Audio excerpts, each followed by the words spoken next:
Assalamualaikum warahmatullahi wabarakatuh.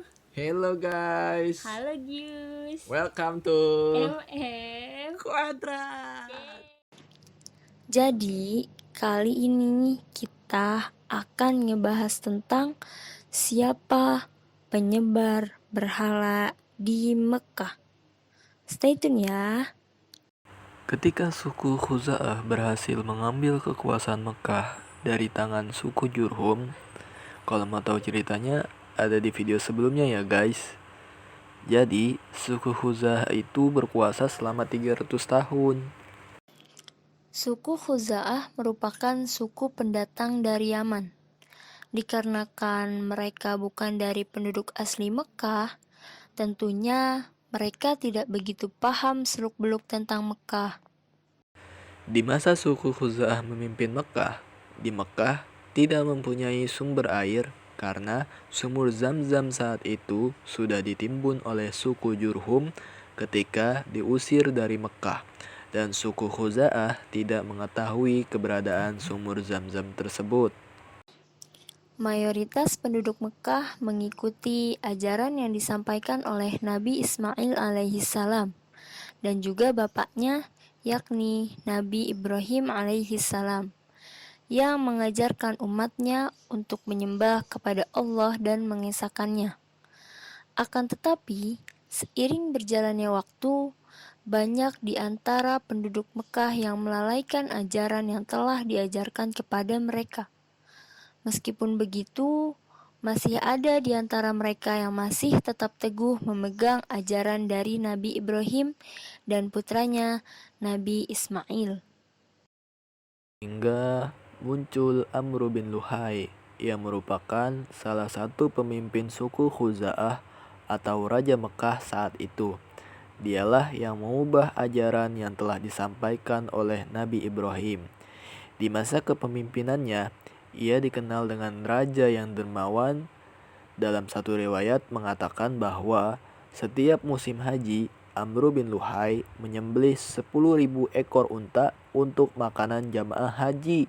Ia juga dikenal membantu penduduknya selalu berbuat kebaikan, sehingga hal ini membuat ia disegani dan dicintai oleh penduduk Mekah saat itu. Suatu ketika, Amr bin Luhai mengadakan perjalanan ke Syam. Di sana, ia melihat penduduk Syam menyembah berhala atau patung. Hal ini tentu merupakan suatu hal baru di mata Amr bin Luhai. Maka dari itu, ia bertanya kepada penduduk Syam, mengapa mereka menyembah berhala atau patung? Mereka menjawab kalau patung ini merupakan perantara kita kepada Allah. Melalui patung ini pula, segala keperluan kita dapat terpenuhi. Astagfirullah, sebuah pemahaman yang tidak patut ditiru ya guys. Setelah mendengar alasan penduduk Syam, Amr bin Luhai berpikir bahwa kota Syam adalah kotanya para nabi, karena banyak di antara nabi yang diutus di kota ini. Dan juga alasan yang disampaikan penduduk Syam itu dianggap benar dan mengarah kepada kebaikan, sehingga Amr bin Luhai membawa berhala atau patung dari Syam yang bernama Hubal ke Mekah. Amr bin Luhai berharap melalui patung ini bisa mendatangkan sumber air untuk penduduk Mekah. Sesampainya di Mekah, ia menaruh berhala itu ke dalam Ka'bah dan menyeru kepada penduduk Mekah agar menyembahnya. Dari sinilah dimulainya kesyirikan penduduk Mekah terhadap Allah Subhanahu wa Ta'ala. Seiring berjalannya waktu, penduduk Hijaz juga mengikuti penduduk Mekah, karena menurut mereka, penduduk Mekah dianggap sebagai pengawas Ka'bah.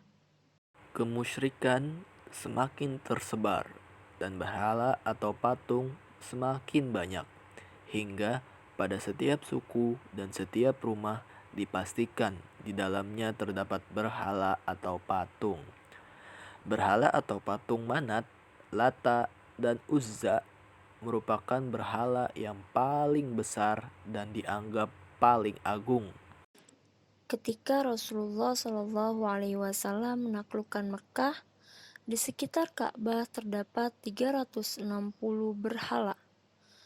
Rasulullah Shallallahu Alaihi Wasallam pun menghancurkan semua berhala itu hingga runtuh, dan beliau pun memerintahkan agar berhala-berhala dikeluarkan dari Ka'bah dan dibakar.